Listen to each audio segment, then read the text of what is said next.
En la clase de hoy vamos a hablar sobre el hueso frontal. Como podemos observar, el hueso frontal es un hueso impar, es central y es simétrico y se encuentra ubicado en la parte anterosuperior del cráneo. Decimos que este hueso es simétrico ya que si hacemos un corte sagital a este nivel, ¿no es cierto? Tenemos dos mitades, una izquierda y otra derecha. Antiguos anatomistas solían compararlo con una concha debido a la forma en que éste se presenta. Para su estudio debemos considerar tres caras. Una anterior, ¿no es cierto? Una cara posterior y una cara inferior, así como también tres bordes. Un borde anterior, un borde posterior y el borde superior. Ahora vamos a describir cada uno de los elementos que presentan en sus diferentes caras. Comenzamos con la cara anterior, describiendo los elementos que existen de abajo hacia arriba y de dentro hacia afuera. Lo primero que vamos a poder encontrar en esta pequeña estructura tenemos el borde nasal o escotadura nasal, conocida o está, digamos, destinada a articularse la misma con los huesos nasales, con los huesos de la nariz. También se articula con las apófisis ascendentes del maxilar superior. Por debajo de esta se encuentra la espina nasal del frontal, ¿no es cierto? Y a cada lado de esta escotadura encontramos las apófisis orbitarias internas. Bien, bien, entonces, comenzando a partir de la raíz de esta zona, hacia arriba encontramos una eminencia conocida como glabela, palabra clave que significa lampiño, y es que justamente en esta zona se ubica el entrecejo donde básicamente no existe pelo. De la raíz de la nariz, o mejor dicho, de partir de esta zona, va a existir una sutura que aquí ya no se la ve, o se la ve muy poco, denominada sutura metópica, aquella que indica que el hueso frontal estaba formada por dos piezas, una derecha y otra izquierda, y a cada lado o en la unión de ambas se encontraba esta sutura, ¿no? Bien, a ambos lados encontramos lo que tenemos a las eminencias frontales, que son laterales.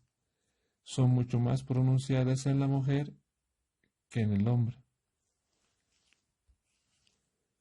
Una vez que recorremos todas estas estructuras, al recorrer nuevamente la cara anterior, vemos lateralmente, comenzando de abajo, la apófisis orbitaria externa o apófisis cigomática. Esta toma el nombre debido a que se va a articular con el hueso malar o con el hueso cigomático. De esta apófisis orbitaria externa va a nacer un marco conocido como el arco supraorbitario, ya que se encuentra por encima de la órbita. En el tercio interno de este arco supraorbitario vamos a encontrar una pequeña escotadura en ambos lados, ¿no es cierto? En algunas se hace la forma de un agujero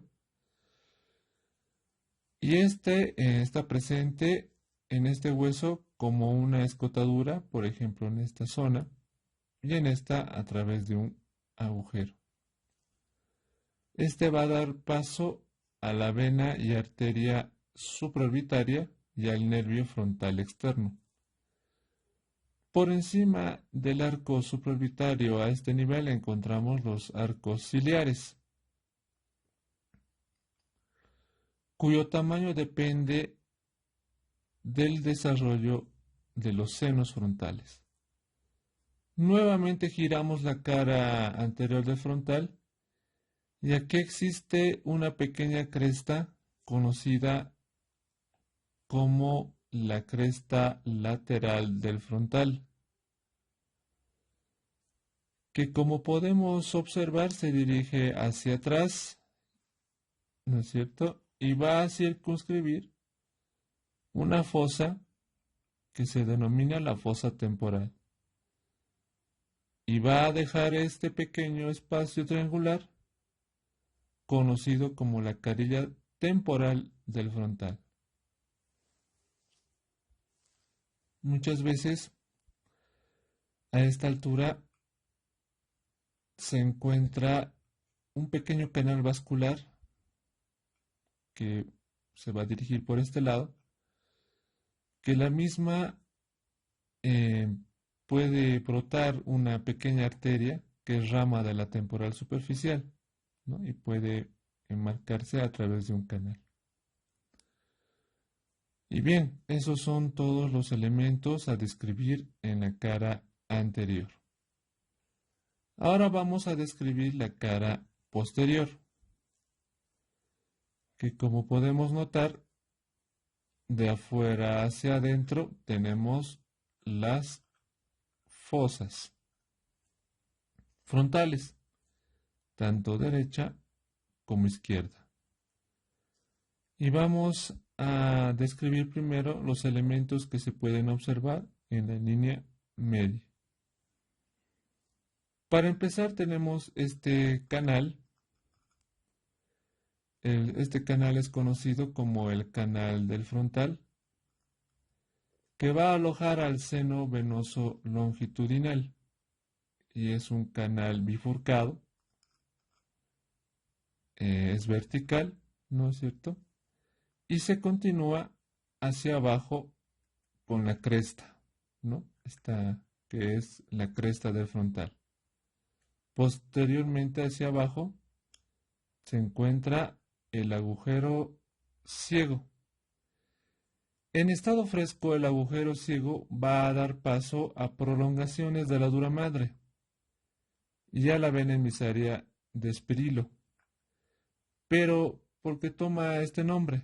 Debido a que al ser un emisario, como sabemos la palabra emisaria viene de emisor, entonces este emisor es esta vena emisaria que va a establecer una comunicación entre la circulación venosa de las fosas nasales con la circulación intracraneal.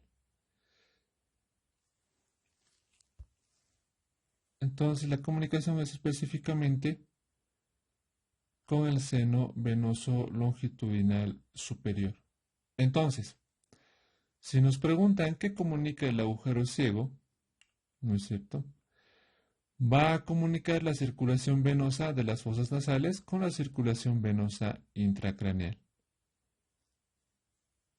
Bien, esta cara posterior en sus 3/4 superiores son cóncavos, pero en su cuarto inferior es convexo, ya que podemos observar claramente que aquí se ven las eminencias orbitarias, que corresponde al techo de la órbita y donde se pueden tener impresiones digitales, ¿no? Y las famosas eminencias mamilares. Estas mismas o estas eminencias que son dejadas por las circunvoluciones del lóbulo frontal en su cara inferior del cerebro. Bien, estos son todos los elementos a describir en esta cara posterior. Ahora pasaremos a describir la cara inferior. La cara inferior del frontal, lo primero que nos llama la atención es la escotadura en forma de U, que se encuentra en la línea media. Esta escotadura tiene la forma de una, bueno, en este sentido sería una O invertida, o también le dan la forma de una herradura, conocida como la escotadura etmoidal. En esta escotadura del cráneo, ¿no es cierto?, va articulado o se va a articular con un hueso que básicamente está descansando en esta zona, es el hueso etmoides. De igual manera, los elementos a describir aquí partiremos de la línea media hacia afuera. Y de arriba hacia abajo.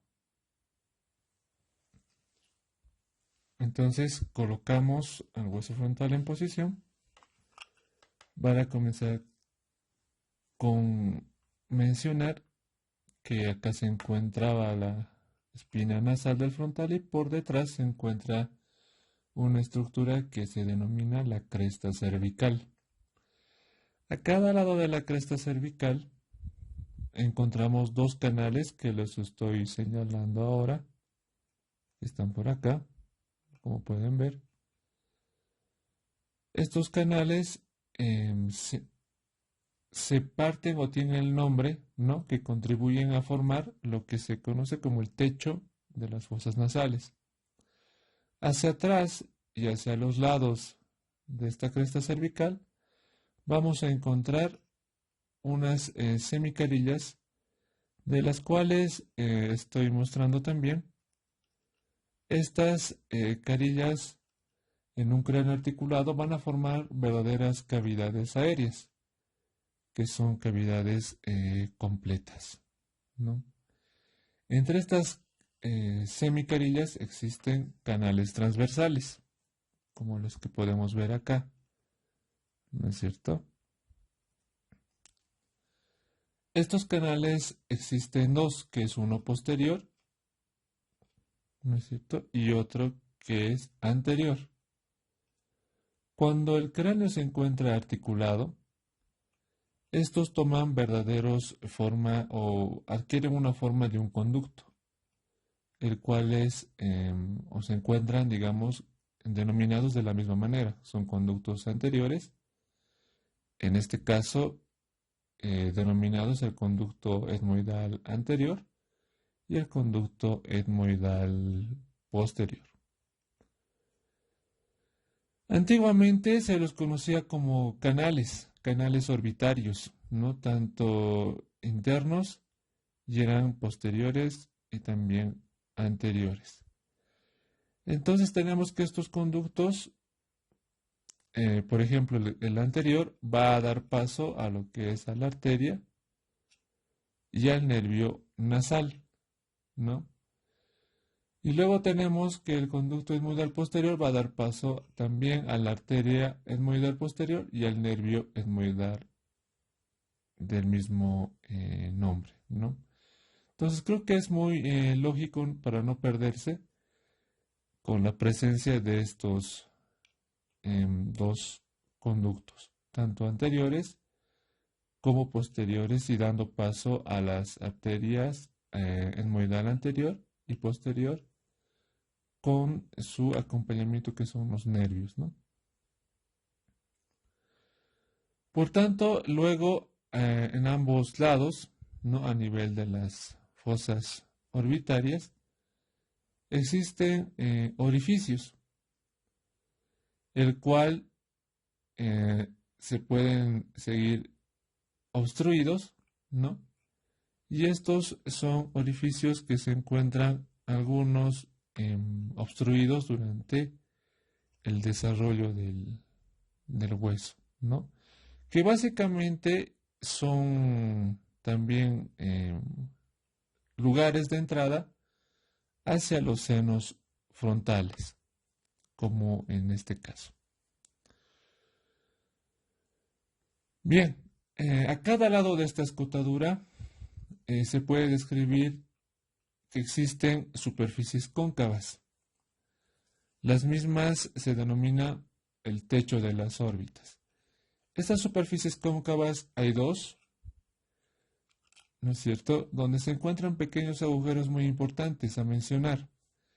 En el primero se encuentra hacia adelante y hacia adentro, que por ejemplo lo podemos señalar ahora como pequeña relevancia, en el Lo que se cual conoce tenemos como donde se inserta, polea, ¿no es cierto?, de reflexión para el músculo o del tendón del músculo oblicuo mayor del ojo. otra fosita a mencionar, asimismo se encuentra en una situación más lateral, ¿no es cierto?, hacia afuera, podemos observar que se encuentra la fosita lagrimal, donde se va a alojar la porción principal de esta glándula. Esto ha sido, digamos, toda la descripción en cuanto a las caras. Ahora hagamos una pequeña reseña sobre los bordes. Habíamos dicho que tenemos un borde anterior, ¿no es cierto? Pues este borde corresponde a la zona orbitaria y nasal. Y luego tenemos un borde superior. Esta va a estar articulada con ambos parietales, ¿no es cierto?, a esta zona. Y aquí obviamente va a formar lo que se conoce como la sutura coronal. Una articulación, ¿no es cierto?, con los huesos mencionados. Posteriormente, una vez articulado con el hueso parietal, forma un punto craniométrico, ¿no es cierto?, que se denomina el punto craniométrico de Bregman. Bien, a nivel del borde posterior, ¿no es cierto?, tenemos una conexión o sutura con una articulación a través del hueso esfenoidal, que como su nombre indica, ¿no es cierto?, va a formar un borde mucho más convexo a través de sus alas menores del esfenoides. Bien, entonces con esto se habría descrito el hueso frontal con todas sus estructuras más relevantes y sobre todo los accidentes más importantes a mencionar en las diferentes caras.